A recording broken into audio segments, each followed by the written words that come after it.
Hello guys, good morning, welcome back to my channel. এখন বাজে সকাল 8টা। তো আমি ঘুম থেকে উঠে একদম ফ্রেশ হয়ে নিয়েছি। আর এখানে দেখো, মা আজকে আমাদের বাড়িটা ধুয়ে নিচ্ছে, কারণ আজকে বৃহস্পতিবার। আবার অন্যদিকে হচ্ছে, আর বাড়িটা ভীষণ নোংরাও হয়েছিল, মানে ধুলোর জন্য। তো সেই জন্য মা আজকে অনেকদিন বাড়িটা ধোয়া হয়নি, তো সেই জন্য ধুয়ে নিচ্ছে। আর টাইম কলে আমাদের জলও দিয়ে দিয়েছে, সেই জন্য মা বললো যে আগে তাহলে বাইরটা ধুয়ে নি। তো সেই জন্য মা বাইরটা ধুয়ে নিচ্ছে।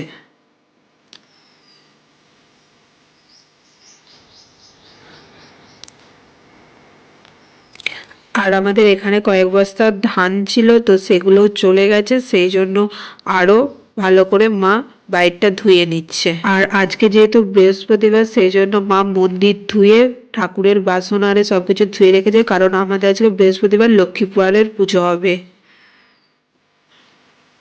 আর মায়ের বাইরে ধোয়া প্রায় শেষ হয়ে এসছে, আর অল্প কিছুটা আছে, তো ওটাও মা ধুয়ে নিক।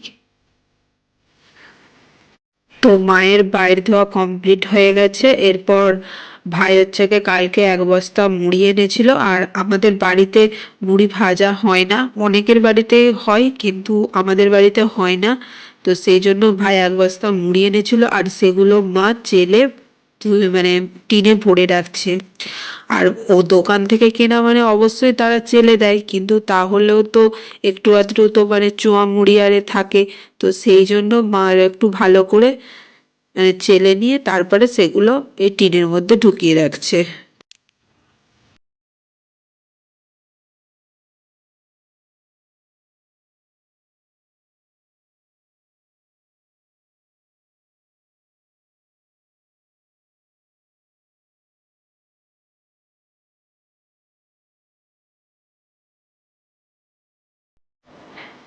আর এখানে এই টিনগুলো আছে, তো এই টিনগুলোর মধ্যেই ওই মুড়িগুলো রাখবে। আর মা মুড়ি আরে তুলে রেখে তো স্নান টান করে একদম ফ্রেশ হয়ে নিয়েছে, তারপরে পুজোর জোগাড় করছে, কারণ আজকে যেহেতু বৃহস্পতিবার। আর বৃহস্পতিবার মানে অনেকের বাড়িতেই লক্ষ্মীবারের পুজো হয়, কিন্তু আমাদের 12 মাসের, তাই সব সময় হয়। কিন্তু এই অজ্ঞান পৌষটা সবার বাড়িতেই হয়, এই লক্ষ্মী পুজোটা। তো সেই জন্য মা লক্ষ্মীবারের পুজোর জোগাড় করে দিচ্ছে।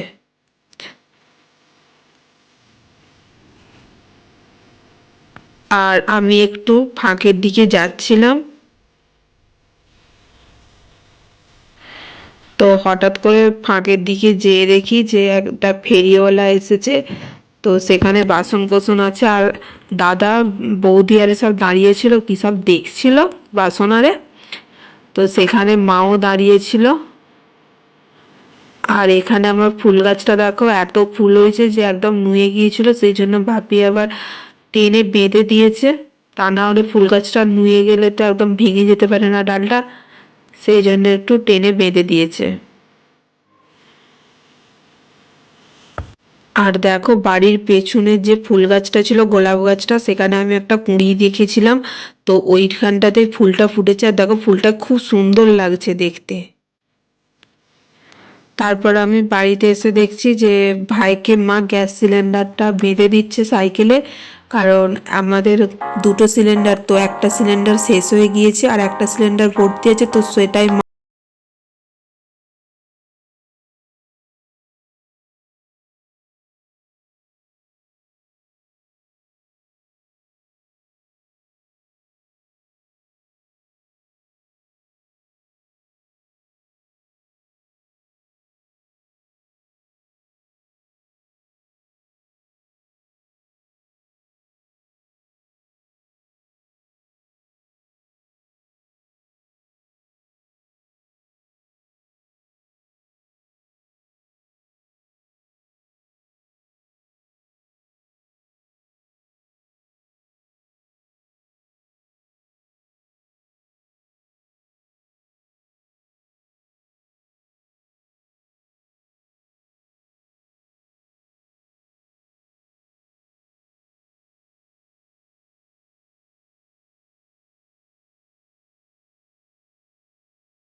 তো চলো ঠাকুমা পুজোটা করে নিই।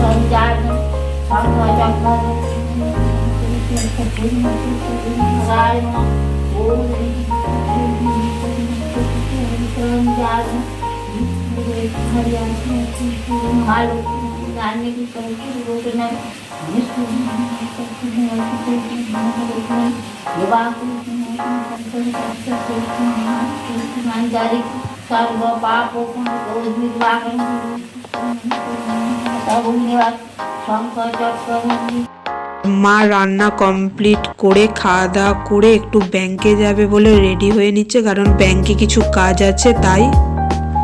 আর মা যেহেতু ব্যাংকে যাচ্ছে সেই জন্য মায়ের খাওয়া হয়ে গেছে, আর আমি আর ভাই বাকি ছিলাম, সেই জন্য আমি আর ভাই ভাত বেড়ে নিয়ে খেতে বসে গেছি। আজকে নিরামিষ, তাই আলু ভাতে বেগুন ভাজা আর দুধ, এই আমাদের তরকারি।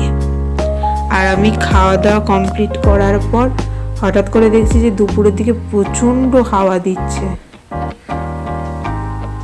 একই শীতকাল, তার উপর হাওয়া দিচ্ছে, মানে আরো বেশি শীত লাগছে। আমাদের খাওয়া দাওয়া কমপ্লিট হয়ে গেছে, আর আমি সমস্ত বাসন ধুয়ে রেখে দিয়েছি, কারণ মা কখন আসবে জানি না, তারপরে এসে আবার বাসন ধোবে, সেই জন্য আমি সমস্ত বাসন ধুয়ে রেখে দিয়েছি। আর তারপরে দেখলাম যে জামা কাপড় কয়েকটা শুকিয়ে গেছে, তো সেগুলো তুলে এনে গোছ করে রেখে দিচ্ছি। তো চলো আমার জামা কাপড়গুলো আমি গোছটা করে নিই।